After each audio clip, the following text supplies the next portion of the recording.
Hi! Within this lecture, we're gonna install Virtualbox in our Windows machines, and I mean Windows machines because this is specific to Windows users. If you're using Mac OS, please refer to the next lecture. Okay, you don't even have to watch this. Because there is a little bit difference between Windows installation and Mac OS installation, and we're gonna cover that separately. But after we install the Virtualbox, then it will be okay, because we will be using the Virtualbox, we will be using the virtual machines, and it's going to be okay for us to be inside of any operating system actually. But to begin with, we have to install it first. So Virtualbox is a software that lets us create virtual machines, run virtual machines on our host computer. And it's not the only alternative, but also it is the most popular one, and also it is completely free. So we're going to be using Virtualbox in this course, during this course actually. And there is an alternative called VMware. Okay, and if you're using VMware, if you have used it before, of course you can continue using it rather than Virtualbox, but again, it's not free. And if you have it for some reason, then it's okay. But if you don't, and if this is the first time that you're hearing all about this, then just follow along with me. So all we gotta do is just go to the virtualbox.org. Okay, of course you can Google it like that. Okay, it will just land you to the virtualbox.org anyway, so let me show you what I mean. Here you go. As you can see, we see the virtualbox.org is the first website that we see over here. And Virtualbox is actually made by Oracle. Okay, so maybe you have heard of Oracle before. It's a company, it sells products, but it doesn't sell Virtualbox, it's just free. So all you gotta do is just come over here and go to the download section. By the way, of course, they are developing Virtualbox every day, every month, every year. So it's in development process constantly. So you can see some other pages, other visuals, a different user interface when you come to this website. However, there will be a download section eventually anyway. So all you gotta do is just find the download section. So right now it's in Virtualbox 7.0 version. So it really doesn't matter if you see 8.0, 9.0, it doesn't matter because it's all the same. And if they change something like major, then we're gonna update the course anyway. Okay, but if you're seeing this, just find the download section and find your hosts. Now we're doing this for Windows, so that's what you have to do. Just find the Windows and just click on it, and it will start downloading this thing. It's actually around 100 megabytes, so it will be quick for you. But this is not the only thing that we should download. Okay? Just below the Virtualbox, you will see there is something called Virtualbox extension pack. Now we gotta download this as well. So after we install the Virtualbox, we're gonna install this extension pack, and it's all one file for every operating system. So it really doesn't matter if you're on Windows or Mac OS or Linux, just download this. Okay, click on this, and this is even like smaller. This is, I believe, 25 megabyte or something like that. So it's going to be pretty quick for you. So let me show you my downloads folder. I have already downloaded the Virtualbox before, so I'm just gonna delete one.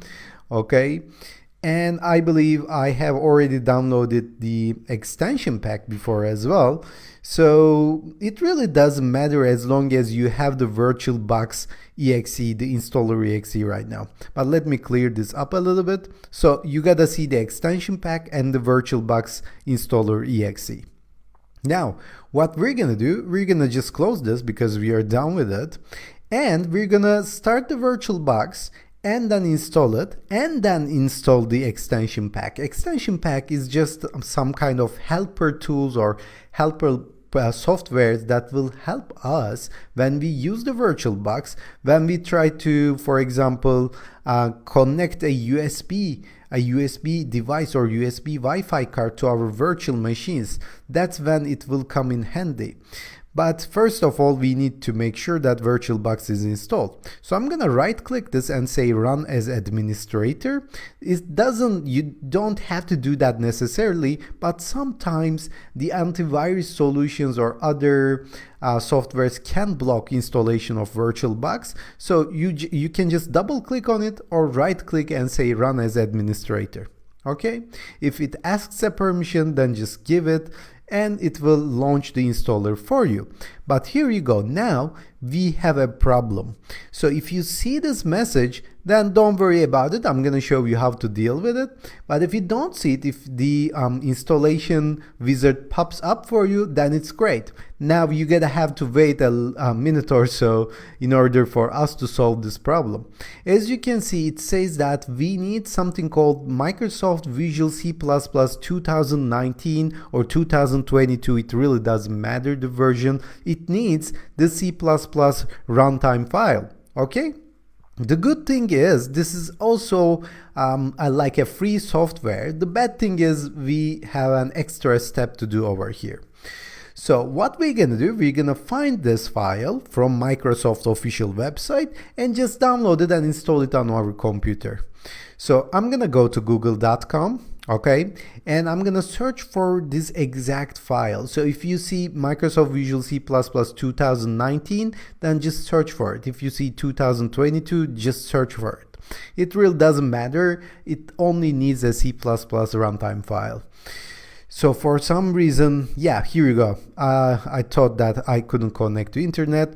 So I'm just gonna say Microsoft 2019 C++ redistributable. Okay, here you go. That's all I need to search for. I'm searching for this. I'm not giving you the exact link because it changes in the Microsoft website as well.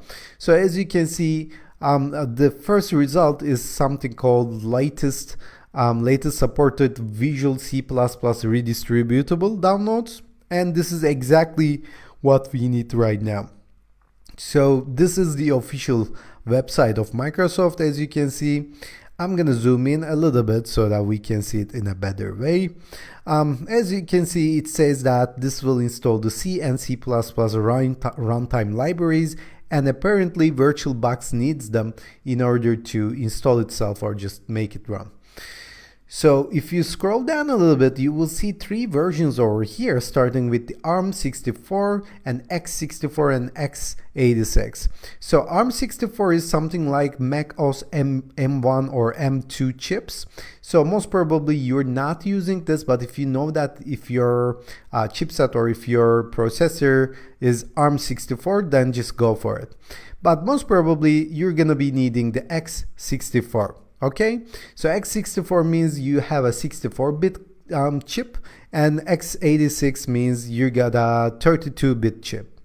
So if you don't know your processor, if you don't know whether you are using 64 or 86 or 32, then all you gotta do, just come to this PC or my computer on your desktop, right click on it and go to the properties.